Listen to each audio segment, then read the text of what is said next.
Welcome to Immigration Quicktake. This is Ellie Rutledge Silver with the American Immigration Lawyers Association.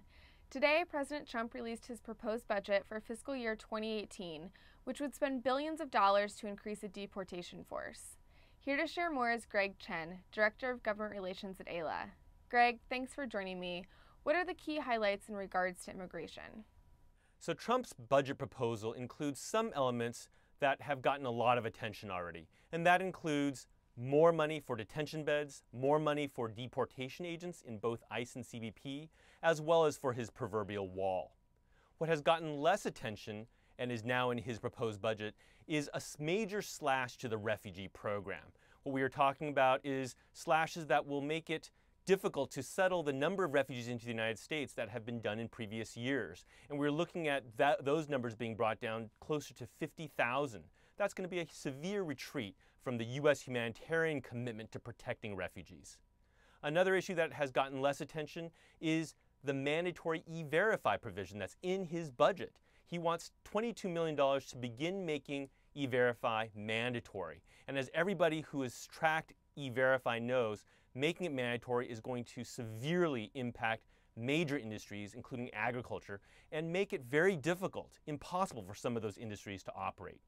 The last element that I'll mention that hasn't got as much attention is the increase in prosecutors for immigration-related offenses. We are talking 70 additional U.S. attorneys to prosecute these offenses that already comprise a majority of the federal criminal prosecutions. And we're talking here about illegal entry and re-entry, which are now exceeding the prosecutions for more serious offenses, guns, narcotics, human trafficking, those kinds of offenses that really are higher priority because they involve national security issues, border security issues, etc. What impact would this proposed budget have? So the most troubling part about the president's proposed budget is that it will enable him to implement his mass deportation plan, which he's already begun doing in his first 100 days in office.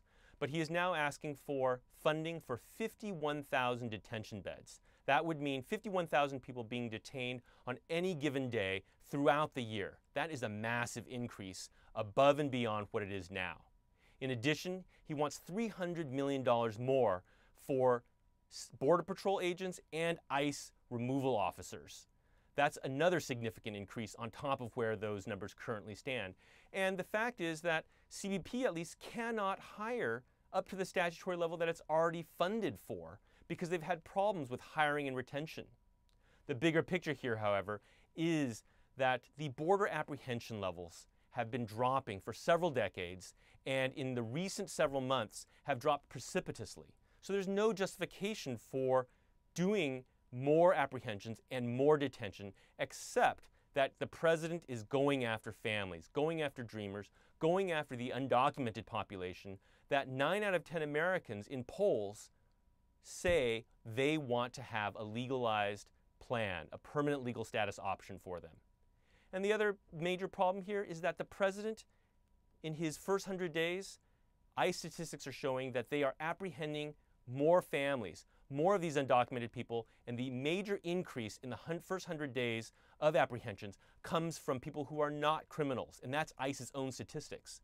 So what we are seeing as an impact is that President Trump is going after families and the undocumented, and this money, this budget will enable him to do it even more. What happens next? So the president submitting his budget is just the first step in this process of getting a federal budget passed for the year. The next step will be that the committees in Congress will have to review his request and will pass bills that will then move to the floor in the House and the floor in the Senate, and they will eventually have to pass an appropriations bill for the upcoming fiscal year that begins on October 1st. So by the end of September, Congress will have to be working actively to get that budget passed. In terms of next steps, as AILA members and as the public, we are asking all of you to contact members of Congress now to tell them not to pass the president's budget, especially with regard to the increased enforcement that will enable him to implement this mass deportation plan. Look at our website. We'll have all sorts of information as well as action alerts that you can take to contact by email or by phone your member of Congress and the president, and we ask that you do this urgently. Thanks, Greg, for joining me. For the rest of you, please stay tuned for more updates from the American Immigration Lawyers Association.